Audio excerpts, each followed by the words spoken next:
Welcome to video 2. If you've jumped into the middle of this 3-part video series, I invite you to go back to part 1 where we talk about working in ventral vagal and doing the basic exercise. If you've landed here in video 2, this is where we explore what happens when you're agitated, when you can't settle, when your thinking is really not helpful and thoughts are jumping around or mind is really active. And you might be really sort of very vigilant or alert about what's going on around you, not very aware of what's going on inside you. What's happening here is your nervous system may have taken you into sympathetic nervous system arousal. It's detected some danger, whether that's real or perceived.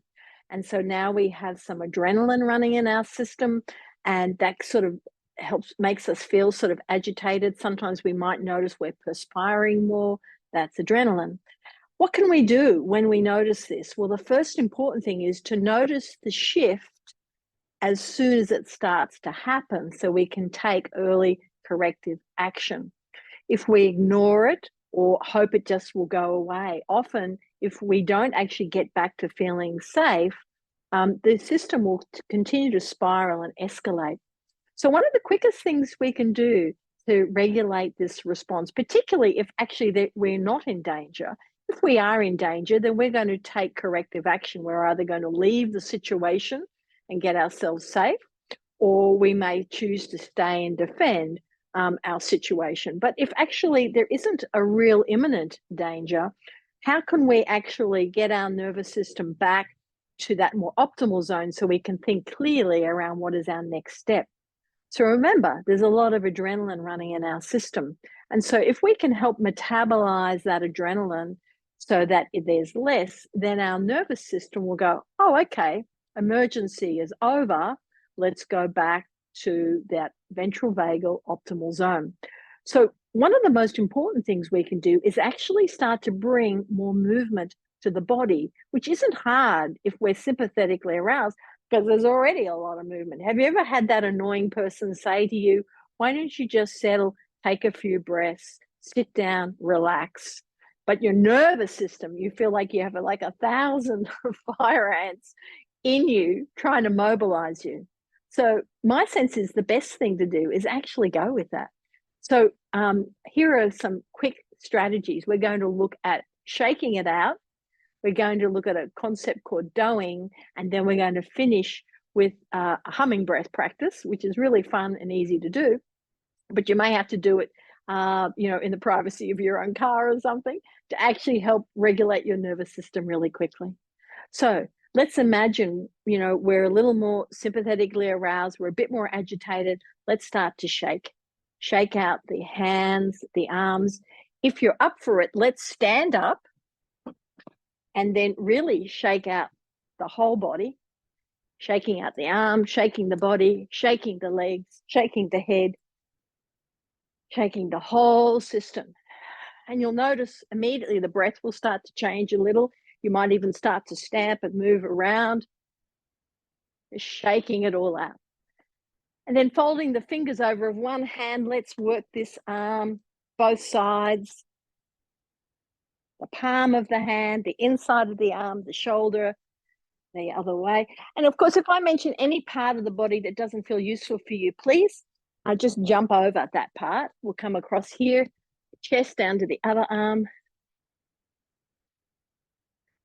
a couple of times, and then down the sides, down the legs, feet. That's it. And then fingertips to the head. Oh, I'm already feeling calmer.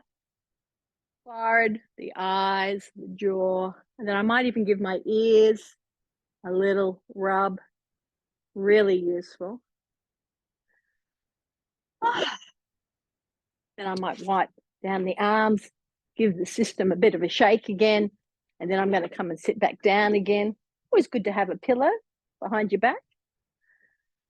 Let's sit, settle, take a moment to notice. I feel my breath a little bit more. And then we might do two rounds of humming breath. Now, if you're a little noise sensitive, I'm going to be making a humming sound in a moment. So be mindful of that. You can always turn the volume down if this doesn't feel useful for you. But the purpose of this is if we can make our exhale a little longer in a fun way, then that will actually really help our nervous system come back to ventral vagal really quickly. So we could do this together if you like. We're going to take a breath in and then we're going to hum for as long as we can. You might be able to hum longer than me.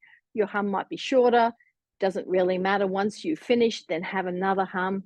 And at the end of the second, we'll be quiet and we'll notice what we notice. So here we go.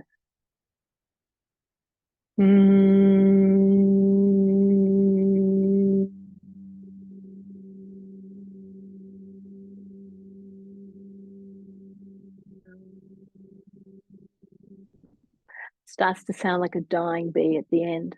Let's do another one.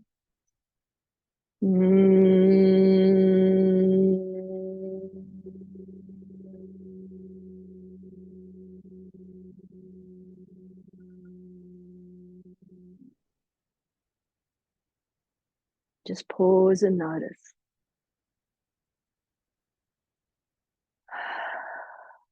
Might want to have a nice stretch. And here are a couple of techniques.